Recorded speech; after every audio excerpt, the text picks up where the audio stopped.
Добрый день, дорогие друзья! Представляю рубрику «Художники Акмолинской области и их наследие». Сегодня я познакомлю вас с творчеством Корнилова Николая Изосимовича. Николай Корнилов – художник, журналист, заслуженный деятель искусств Каракалпакии, кавалер ордена святого благоверного князя Данила Московского, профессор, собиратель прекрасного.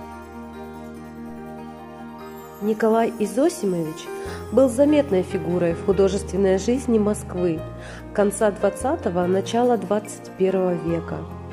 Самая значительная заслуга мецената, энтузиаста и коллекционера – организация творческих объединений художников, создание музеев, галерей, поддержка ведущих художников России и стран СНГ.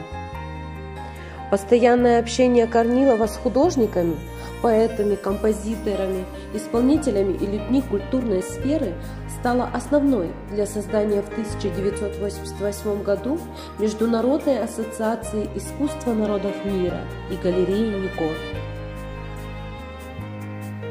Сотни произведений из своего собрания Николай Корнилов подарил музеям и выставочным залам Братска, Барнаула, Грозного, Омска и других городов. Более 2000 работ современной живописи, графики, скульптуры, декоративно-прикладного искусства были подарены музеям и выставочным залам Кокшетау, Щучинска и других городов нашего края. Николай Изосимович родился 17 июня 1932 года в красивом селе северного Казахстана Айыртау. От нелегких дорог я устал. Самолеты, друзья, поезда. Я вернулся к тебе, Айыртау, и, наверное, теперь навсегда. Воспитывался будущий художник и коллекционер у деда Владимира Левандых, музыканта Сибирского казачьего полка. В поисках своей жизни рано ушел из дома. Много перебрал разных профессий, где только не бывал, но нашел себя в творчестве только в Нукусе и Ташкенте.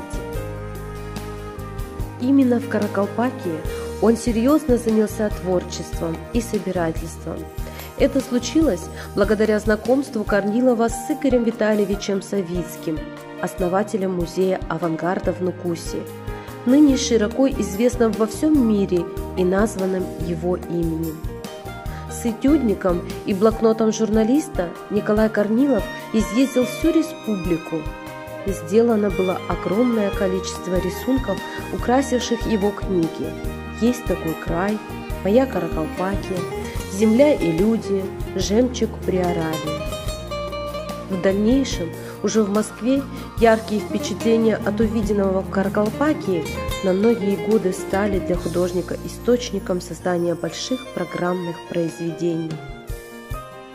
Им проведено из своего собрания более 100 выставок в столице и в других городах бывшего Советского Союза, а также за рубежом.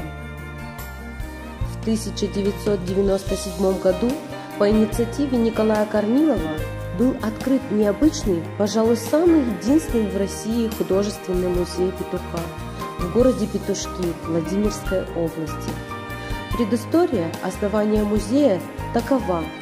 В канун 1993 года, года петуха по восточному гороскопу, Николай Изосимович ради шутки попросил знакомых художников нарисовать петуха. В результате он собрал внушительную коллекцию, которая составила основу шоу-выставки «Мои петухи» в Банном переулке Москвы, которая почти весь 1993 год привлекала посетителей. В дальнейшем, после переговоров с администрацией города Петушки, Николай Корнилов подарил всю петушиную коллекцию города для создания здесь уникального музея. В фондах Акмолинского областного историко-краеведческого музея хранится небольшая коллекция работ художников Ассоциации искусства народов мира, переданные меценатам в дар музея. Многие работы выполнены в технике живопись. Это произведение самого Николая Корнилова, а также художников Мухаммеда Паншева, Юрия Васильева, Татьяны Марченко, Бориса Хасанова, Александра Никонова и многих других. В 2013 году в выставочном зале Акмолинского областного историко-краеведческого музея состоялась выставка памяти Николая Корнилова, где были представлены более 30 картин 19 авторов. Цель выставки полностью совпадает с главной целью всей деятельности Николая Корнилова – в постепенном приучении людей к тому, что искусство, причем подлинное искусство, а не репродукции, должны не только украшать стены музеев и выставочных залов, но и входить в повседневную жизнь простого человека.